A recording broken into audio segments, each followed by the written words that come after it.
All right. Well, happy Monday. I hope that you had a great weekend. I, for the first time, went to Canada. Wow. I crossed the border for the first time since March of 2020.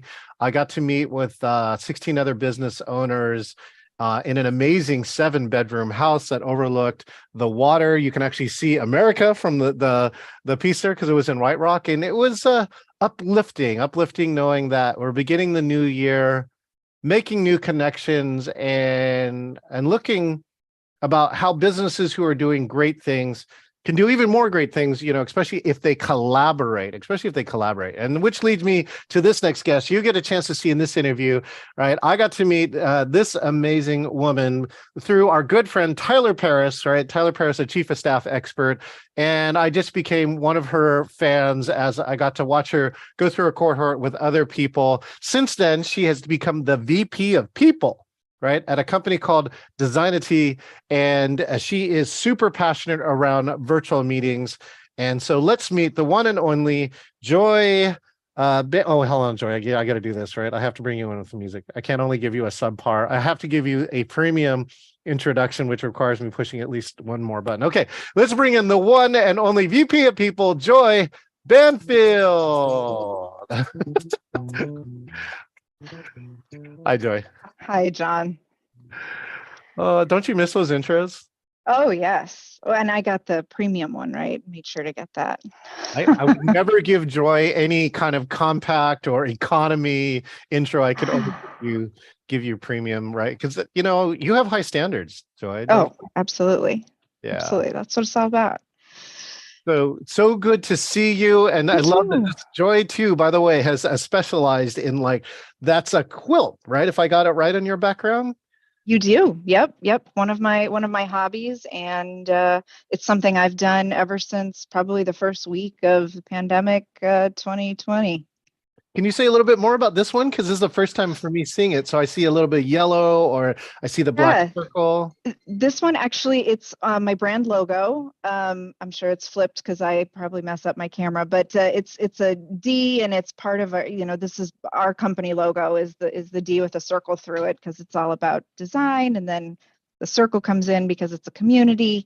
So my first week on my job here, I put it together, and it's been my stationary one ever since. Okay, wait a second. I think I can do this right now. Watch this. Ready? That's the influence. There you go. Right? Oh, Yep. look at that. That is super cool. That's it. You found it. What did your exec team? I'm sure your exec team has seen it now that you've been on a virtual meeting. I'm curious did they say anything? They did. No, they really liked it. It's funny because it's different. I went from my previous company, we actually made quilt supplies. And so it was very related to what I did. And this is kind of a unique thing, but it's always a nice talking point. And it's something that I get to, it's my special thing. I like it. It's beautiful. It's personal. And I like it that, again, what a really cool, crafty way to bring your company's brand into a virtual meeting, right? In not the usual kind of ways. I'm doing, we've all. Right. It's a little different than the virtual background. Yeah. And very, very authentic and personal, I think, to you. Right, Joy? That's me. Yep. Absolutely. Speaking of talking points, so many of my friends don't know you, so again, I love introducing people to my community. And who is Joy Banfield, and of course, what does she do? Yeah, I'm Joy. I have sort of grown up in the people side of things. Started in recruiting, and eventually was able to make the shift into HR. I've kind of had a non-traditional background, like you mentioned earlier. I was chief of staff for a while and got a lot of business experience that way. And now I take that and translate it into a specialized role within people, where I am really passionate about finding the right place for people to be within an organization and matching the strategy of business operations with the people strategy too. So that's my work life. Personal, I am smack dab in the middle of the country. I live in the Omaha area. with a menagerie of 4 kids and 3 dogs and 2 cats, and stay busy that way. And when it's nice here, I also ride my motorcycle, which was a new thing I took up last year. Whoa, whoa, whoa, whoa, whoa, whoa! You're riding. Okay, what kind of bike you got, Joy? It's a Honda Rebel 300. Yeah, Yes. didn't we talk about this in the last call? Yeah. I grew up as a small child looking at the Honda Rebel, knowing it was like the kind of like the entry level cruiser bike, but I Yeah. really wanted one, never got one. And then later in life, I almost became a motorcycle instructor, but I did own a Honda Harley Davidson Sportster and then a Fat Boy at one time. Nice. So Yeah. Yeah. So it's, quilts, corgis, and motorcycles. I have an eclectic, background. if you love any one of those three, please hit us up in the chat. By the way, Shine Kelly from Victoria, BC, who I met, is on. Victoria Peterson from California says hello. Deborah Locke also say what's up. And yeah, we got a great collection of people who are online today. So Joy, Awesome. I love that. I love motorcycles. I love that. Again, things to be passionate around and things that have community. Motorcycle, that's one of the reasons why I love motorcycles, because its community is like you can wave at anybody who has a bike and yes, right, they'll wave back. And it's this instant connection. I don't know. It's so cool. And so, yeah, tell me how you got started either as a chief of staff or like involved in the people side of the business. I just want to know how you started. Yeah. So I made a very intentional decision to take my recruiting skills. I had been an executive search consultant doing like contingency searches for years, and I wanted to actually work directly for a company. I wanted to go in-house and be able to be more involved that way. So I figured I'd take the skill set I had and I applied it into a company quite a few years back now. And then I started raising my hand, and I knew I wanted to grow into something bigger. I like a little bit of controlled chaos, which does happen in recruiting, but a chief of staff or a people role, it's always something new and different every day, whereas recruiting can get a bit on the tedious side at times.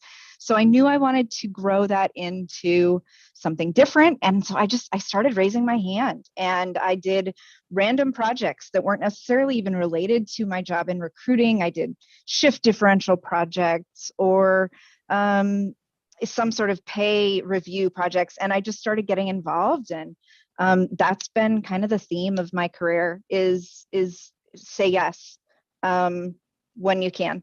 And take the opportunities and don't let them pass you by. So I was able to move into a HR business partner role, and that was with a larger company that had a full HR ops support team. But I saw some layoffs coming and made the decision to leave before my whole department was also hitting the job market in Omaha. So I started looking around, and I then landed a role with a small business and went from like a HRBP supporting 1,500 people with a large ops, support team to an HR department of one. And that was an interesting adventure, but trial by fire. And I took that, and I've been able to, now I'm in my third place where it's starting again as an HR department of one and growing something from the ground up. So it's a lot of fun. And my last role in chief of staff, again, it was raising my hand and saying yes. And we had some different things happening around the business, and I stayed really quiet for my first 6 months and learned the business. And then I started using my voice in places where it made sense and made it, valuable. And eventually was able to sort of spread out and be even more of a generalist across. I still had HR reporting up to me theoretically, but I spent a lot of time in marketing and operations, and really spread out as chief of staff. And that was a great adventure.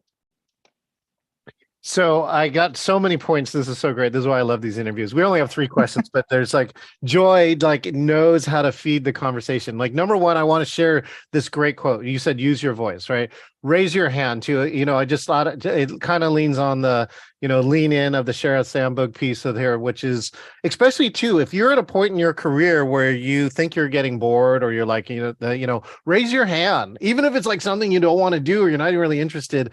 You can apply your skills and your expertise to that part and maybe learn a part of the business that you might be really passionate around. Yeah.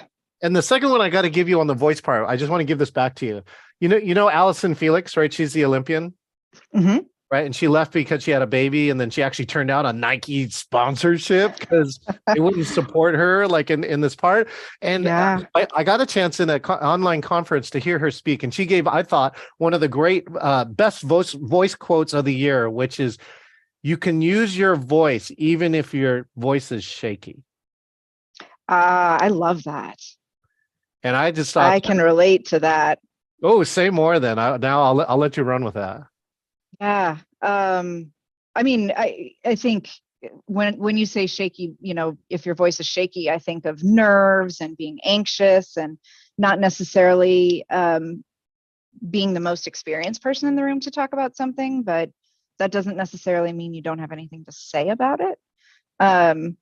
So I've had many moments in my life where I can look back and say, I was super nervous and I stutter and I fall over my words. I know I do this. I embrace this about myself, right? But it's about still speaking up if you think you can add value. And that's what I've coached people before. There are times to be quiet. And if you don't, if you really don't have value to add, if you're just repeating information or if you're not really bringing something new to the table, then sometimes being quiet is the smartest thing to do. But then it's all about really listening, following the conversation and adding, your voice. But yeah, I can think about times where I've been nervous or had major imposter syndrome, sat in a room thinking, why is anybody listening to me? I mean, I'm saying stuff, but really what? Who decided to start following my advice? But it's paid off in the long run. How do you, when you have that shaky piece, what gives you the courage to keep going? Because it's so much easier to like, oh, I'll just wait. And like waiting, like I got totally understand the part. Yeah. And there's definitely times though where it is way better that you said something, even though you're like not sure or definitely might be even afraid, right? Yeah. I think you always have to remember that if you're thinking it, there's probably other people in the room who have the opinion too, but not the strength or whatever to speak up. Yes. So there have been so many times where I have done this, where I have asked a question and all of a sudden it leads into a brand new conversation that needed to be part of the conversation. And there were other people who just weren't comfortable enough to speak up. Yeah. And then there have been times where I've walked out of a meeting and said, I cannot believe that I didn't speak up because I had a valid point to add. And so then it's about going back, and it's like you have to claw back the time and effort at times, but I've experienced both. And I remember this one meeting where right after we left the meeting, and then I went downstairs, walked into my boss's office, and I said, look, I should have said this in the room. I apologize for being the one that's bringing everybody back to the table, but I have to bring this up. And it was really important. And we regrouped and talked about it, but it's not always easy. It's not always easy. And I think maybe your history has told you though, the times that you've done it is like enough to give you the courage, and Yes. I can transition to this other pace here too. Right? What has to happen for Joy Banfield to feel safe enough, even though she's feeling a little shaky, to say something controversial in a room? I guess enough inputs that make me believe that it's going to add enough value. But for me too, it's more about trying to very quickly strategize the impact it's going to have on the business. Because at the end of the day, even though I'm not in business operations, every decision, every strategy, everything that I do really, it is going to impact the business in some way, shape, or form. So is my nervousness worth holding back, or is it worth it to take that risk? And it often is. Worth to take the, and again, you evaluate it through value, right? And the value larger than you, right? You see the company as its own entity, right? And so that, I mean, that gives you that larger view, which is again what a great chief of staff, what a great VP does. I love that part. I would love to hear the other part here too, which is around the psychological safety, that at some point too, you have to feel safe enough to take a risk. Yeah. And I'm just curious, you just jump companies too, which is interesting part. And so one is you don't know the level of risk yet at the beginning stages when you join, right? Oh, isn't that true? Yeah. So you spend a lot of your time evaluating. So I'm just kind of curious, like the different ways that Joy, evaluates that and finally looks for that moment. Like, when do I feel safe enough? And again, when do I feel safe enough? And sometimes you don't feel safe, but you'll just do it anyways, right? Because the value of props. But I'm trying to see, what are those things that maybe other people do or the environment does that allows you to make that jump? I think some of it is in the relationships in the room, right? Yeah. I think is a really big piece. And then that goes to, okay, how do you build and establish those relationships? And beyond that, it's about trust too.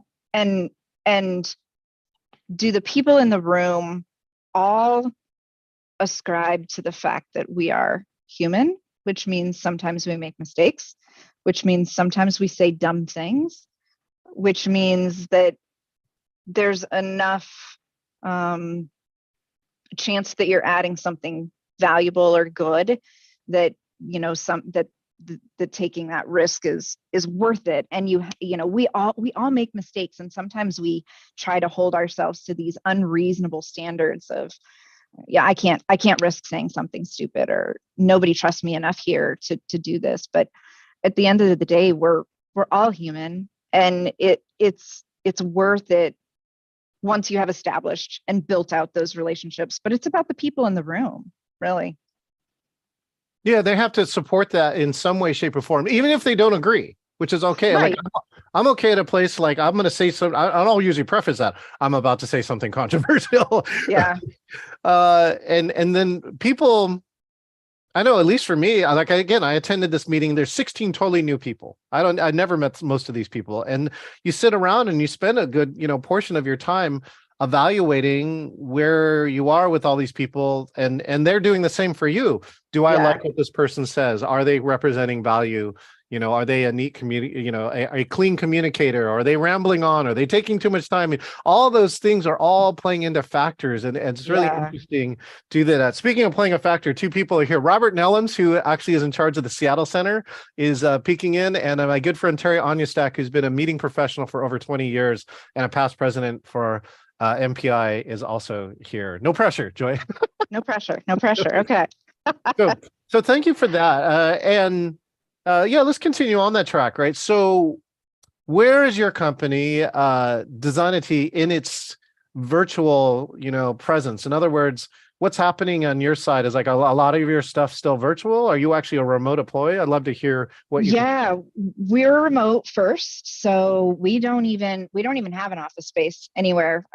We have a few people who like to go into a WeWork type setting or whatnot, but we do not have an office space. We're 100% remote, and have been that way from the very beginning.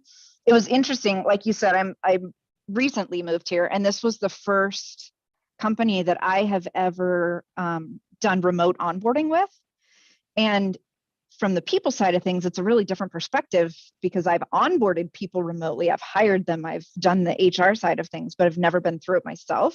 So it was such a good experience to go through, seeing what that's like, finding the places to learn from my good experiences, my bad experiences. Where can we continue to improve?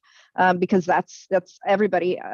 That's what we all do here, is figure it out and test the waters remotely to build and establish those relationships, which are so critical for success in the long run.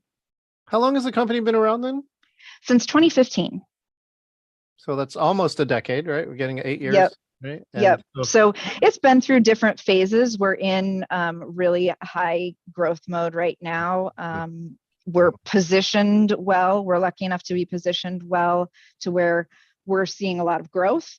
So that's great for us. It means we have very different problems to solve than some other companies out there right now, but we're in a really good place where I put my recruiting hat back on for a good portion of my day. Since you're 100% remote, I would love to hear some of the things that you can share around, what has to happen for a company virtual meeting to be engaging. What things has the company decided that is like that's part of our virtual culture? Because it sounds like too, and they send like all your execs to, and people are spread out around the world. Does that sound about right? We are. Wow. Yep. Super cool.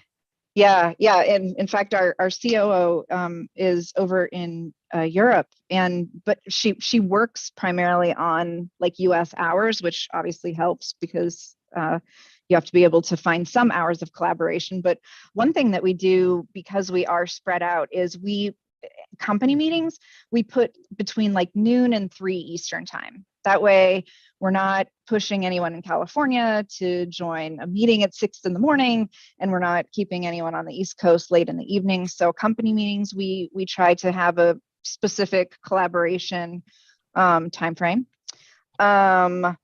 We utilize the tools that are out there. There's so many different tools as we all grow and evolve, but I think in order to get good remote collaboration, you have to be using the collaborative tools. It can't just be, it really can't just be a Zoom meeting anymore to really accomplish tasks.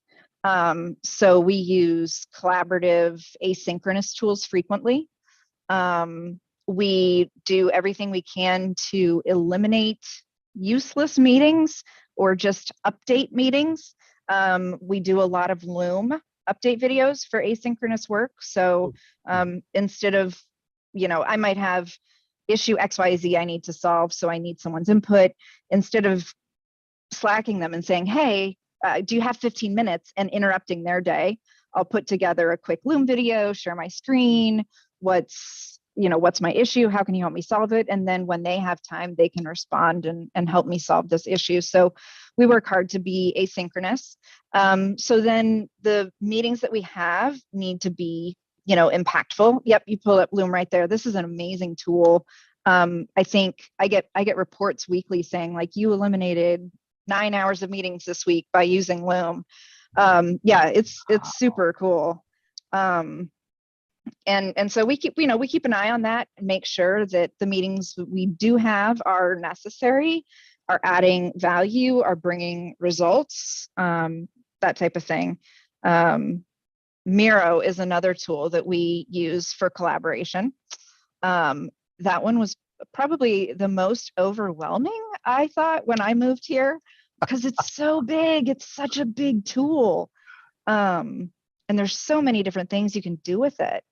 But it not only, it's an awesome tool. It has templates for everything from like icebreaker team meetings to project management to software development. There's so many different intricacies of the tool there, but it's amazing to me. It's absolutely incredible to me to be sitting in Omaha working on the exact same Miro board that someone in Europe is working on, and we're like moving sticky notes around and fixing things together and bringing in graphics and all of these things that you can do collaboratively, which definitely leads to engagement and a useful meeting.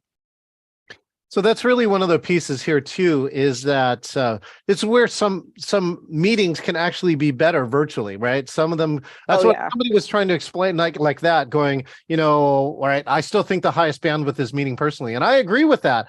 And there's this other category of saying there are some things you can do better in a virtual meeting and collaborating. Let's just even use a shared document like Google Docs or Yeah. a Word doc on a OneDrive. You can get 50 to 100 people editing, and I still don't think that people have untapped that potential. And it also requires a different way of thinking and collaborating that It people have no does. practice in or very little practice in. Right. Yeah.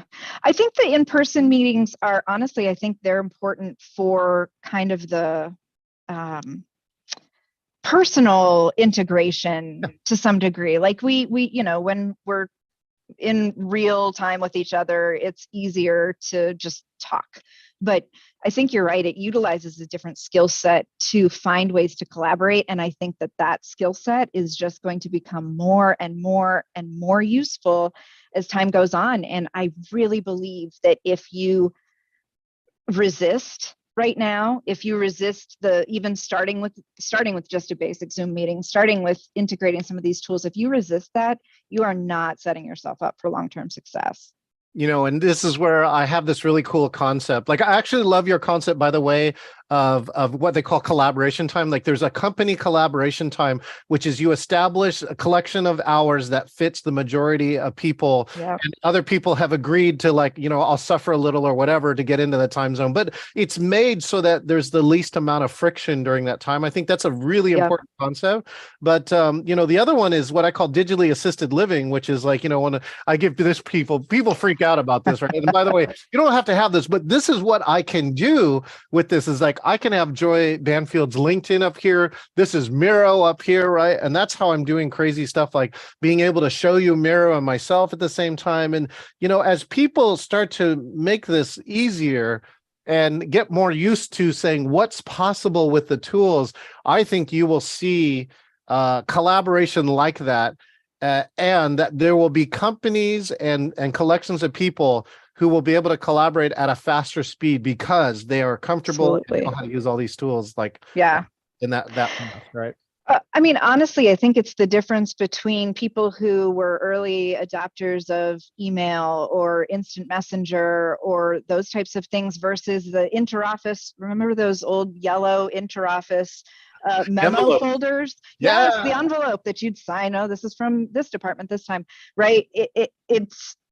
It's adapting and it's growing, and you have to be willing to ride the wave and find, even Mm. if your company is primarily in person or hybrid, like I still think it's valuable to find a way to insert some sort of virtual practice into your daily business operations, because that is where we're going no matter what. I do want to add one piece on here too, because you mentioned it here at the beginning. You were in a company and you said, I saw layoffs coming. And let me just tell you, right? Like, again, my former employee was Microsoft, and they just dropped 10 to 11,000. I know. Google did 10. And I know one of them personally, at least one. I knew one in the last piece too. And they're kind of like Joy, they're offing some of the 20+ year veterans because they're too expensive. Well, yeah, that's true. And so I would love to hear how you saw layoffs coming, like in your past companies, and can you like give any advice to people who can see it? Because like there are a lot of people like you and I know probably right now who they should be seeing a layoff coming, and if they could see it in advance, that, like, I think it would benefit them to share some of that experience of like, Yeah. how do I see it, and then of course what can I do?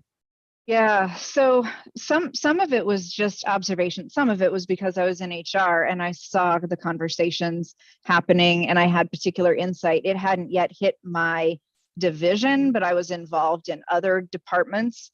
And some of it is how a business is changing. So whether it's preparing for an IPO or whether it's, anytime there's big changes coming in a business, it's always risky because payroll is the most expensive thing a company has, and so it's the bottom line is what people are managing to, unfortunately. But I think just watching, observing, follow your own company in the news, even Yes. though it's an outside opinion, right? You're like, oh, I work here, I must know everything about it. No, see what the news is saying, because you'll be able to see more of that outsider's perception. But I envisioned the idea of a more centralized HR department for like, I thought it felt like that's where it was going, is let's centralize this, instead of it was really decentralized at the time.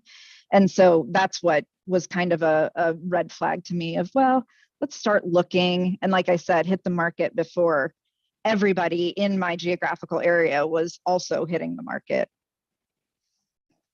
So yeah, I love that tip too, which is, I go to news.google.com and I hit alerts. By the way, Joy and I are not being paid for any of these things we're referencing, just to be clear. There are things that we do. And I do that. I do it on team building. I actually now do it on virtual meetings. And so every day I'll get an alert, all right, for something. Yep. The funny part on team building is I would just get soccer reports, right, from the UK.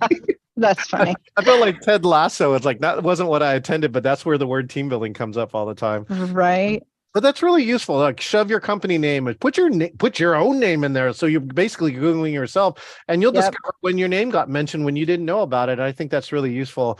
Two scenarios that happened recently, which is one was a company that like exploded in virtual meetings, got bought out by a big company, and literally was it February? It's February this year. Will be disbanded next month. Oh man. Like the company that bought it destroyed it. And Wow. I knew the owner, and while he cashed out, he's fine, but he's distraught because of his emotional part, and he knows all the people. Yeah, that's hard. And so that part is really hard. And the other one, this company, had some things, and I kind of caught wind because I was working on a big event with them, but I wasn't privy because I'm not inside of there. But it was really cool. They actually got bought by another company about 3 months after the event that I worked with them on. Oh, so, cool. And every time one of those big changes happen, you kind of have to worry a little bit. Yep. You should at least put your antennas up, right, and rescan. Yes. What's happening and how do I fit in this landscape? Does that sound about right, Joy? It does. And, see what everybody else is doing too. Because if you keep an eye on your leaders and just keep your ear to the ground, like you said, antennas up, ear to the ground, antennas up, and make sure you're aware of your environment, and still, instead of just staying heads down, work, like you have to be looking around at all times on every screen that you have in front of you.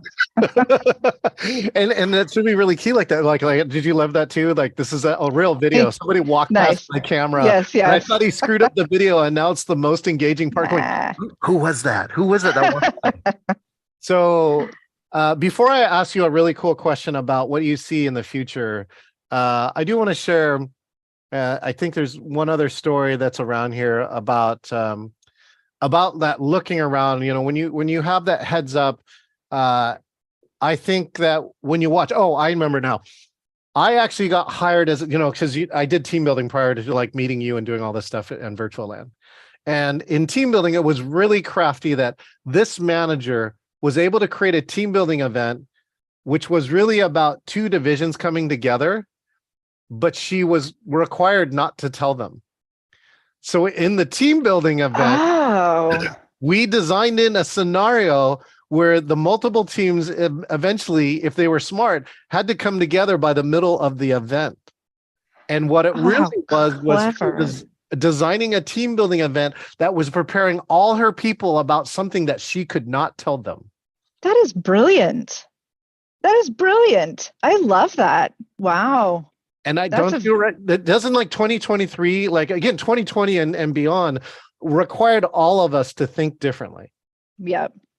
And so with that, Joy, I want to leave you with, what do you think the future of virtual is? And from your seat as a VP of people, what do you think are like the upcoming trends in the next decade or so? Yeah. So, I mean, like I said before, I think virtual is there's so much benefit in it. It's a skill set that is absolutely worth building and using on a consistent basis.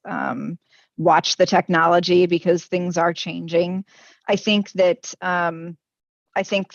we're headed into the VR AR space.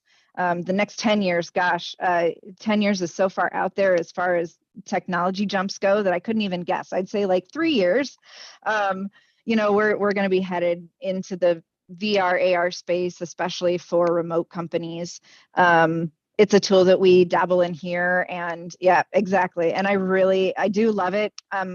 My team just met this morning for our weekly planning meetings in VR. So I sit You're here getting with serious about it. Yes, yep, we are. Yeah, we are. We actually did a VR conference last year, Wow. which was very cool. So I think that's the direction it's going. So it's all about watching the trends and finding the platforms and dabbling in the tools, and then make them work for you.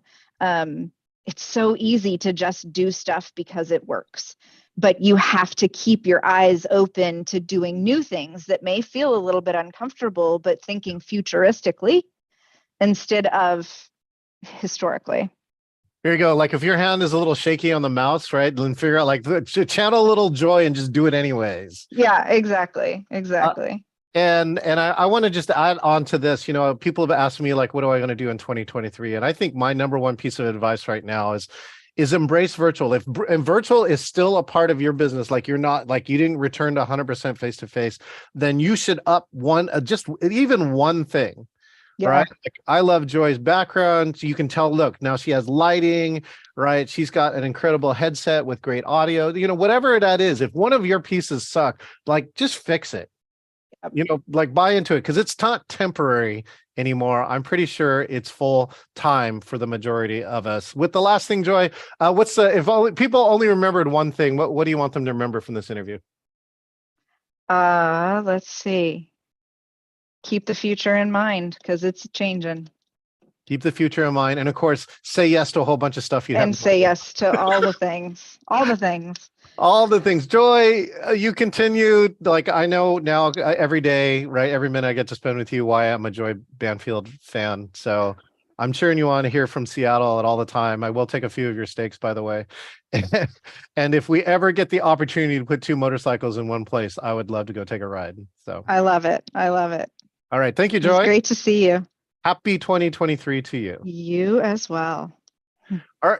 This is John Chen. This was an Engaging Virtual Meetings interview with the one and only Joy Banfield, VP of People at a company called Designity. And let me just say, if you didn't say yes to something, figure out what are you going to do after you listen to this interview, all right, within 7 days of listening to this interview that you're going to say yes to that you might have said no. And with that, I will look forward to seeing you next time when I say yes to interviewing somebody else, including yourself. Hit the link that's in this thing and select interview, and I'm ready to introduce you to my community. We'll see you next time.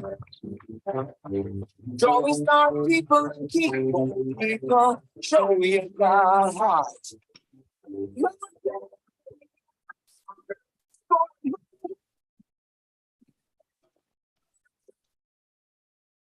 Ready.